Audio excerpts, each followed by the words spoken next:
So we went from town to town, and it was just a matter of the Germans getting up a little earlier than we did, and they'd take off, and we'd take off after them. And it happened. It happened that way a lot of the little towns. And we moved in this one town, and we had the 8th Armored alongside of us. They were protecting us, guess, and they were colored troops. That's when they were segregated, and we'd hit an obstacle or something, and somebody shooting from a building or something. They'd blow it apart. They wouldn't take any chances. They'd blow the whole thing, several buildings down. But anyway, we moved in this one village, and there was a 2-story house, and anytime we get inside out of the rain and cold in the house, that was pretty nice. And so we were in the first floor of this house, and shortly after we got there, our company commander didn't think I had enough to do, so he wanted me to carry a couple of rifle grenades. So I carried one on each shoulder, each lapel. And every time I'd get a chance, I'd throw one off the side of the road because they were kind of heavy. And then he'd say, "Hey, where's your rifle grenades?" I said, "I lost it somewhere." So anyhow, I had these rifle grenades, and out in the backyard or whatever, there was a haystack. And so I told the guys, I said, I've never fired one of these rifle grenades, but I said, I'm going to see if I can hit that haystack. So I put it, mounted it up, and shot it, and gave it a little overage, leverage, or what, or not, arc, the right arc, I thought, for the haystack, and I shot it, and it landed just on the other side of the haystack. And I didn't think anything about it. And right after that, 3 Heinies walked out of the haystack. If I'd hit the haystack, it might have been a different story. But anyhow, that night, these German tankers came up and alongside and said, "Would you mind if we would stay upstairs?" We said, "We don't give a damn, So that was the 8th Armored. Yeah, 8th Armored. Yeah. And we said, "No, we don't care. Help yourself." And they thought that was nice. But anyhow, they went upstairs and stayed that night. And then the next morning, we take out after them again.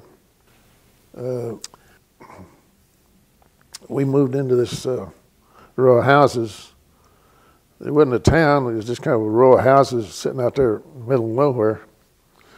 It might have been a town, but anyhow, when we went in there, there was a sniper shooting just at a farmhouse over here. So we kind of hurried and got into the house, and then all of a sudden we hear these Tiger tanks in the woods in front of us, roaming around, and they sound pretty bad when they're running because they're mean, and we had no idea as to what was going to happen. So anyhow, all of a sudden, it wasn't the 8th Armored. This was another outfit, but they were tank destroyers, and so here they come, and this one guy was sticking up out of the destroyer, and I said, "Oh hell, that sniper's going to shoot at him." And finally, they pulled up alongside of our house, right next to it. And the guy was talking to him, and I says, "There was a sniper back there shooting at us." I said, "Did you get anything from him?" He says, "We took care of him." So then there was, like I say, there was two Tiger tanks up in the woods, and I said, you realize there's two Tiger tanks up here? And he says, we know it. They knew all about it. He says, if they stick their nose out, they're gone. So he says they're not going to come out. So anyhow, we were glad to hear that. And there one incident happened when we were in this house, a 2-story house. This sniper kept shooting at us before the tank destroyers got there. And this one guy was a second lieutenant. He'd been in the medical corps, and they kicked him out. Probably had too many medical corps, and they put him in the infantry. And so he says, "I'll get him." He stuck his head out the window. He says, "I'll get him." Stuck his rifle out there and was looking for him. And about that time, the sniper shot at him, and it didn't hit him, but it ripped his raincoat on one arm. And I said, "You dumb bastard!" I said, and this lieutenant or no lieutenant, we said, this is our own necks. He says, "Get your ass, get away from that window." So I don't know what happened to him, but he didn't last very long. He didn't stay around for long. I don't know where he went, but the one mess we got into, probably the worst mess. Our company moved up into a little town, and we were on a point. And we got into this town, and we heard a lot of rumblings. There was a factory just outside of town, and up this railroad track, and there was a lot of German soldiers up there. We didn't know what it was. We come to find out there was a whole division of German soldiers up there. But we were there for a day or so, and nothing happened. And so we didn't have any water in the town, so we had to go out to this farmhouse about a couple of blocks away and get water. So my buddy and I, Caps, we took this 3 buckets, big bucket in the middle and 2 buckets on either side of us. Went up there and got some water. And so as we was coming back, they started shooting at us. And Caps was scared of his own shadow. And I wasn't too happy with it, but I said, "Hey, we're going to spill all our water." He started running.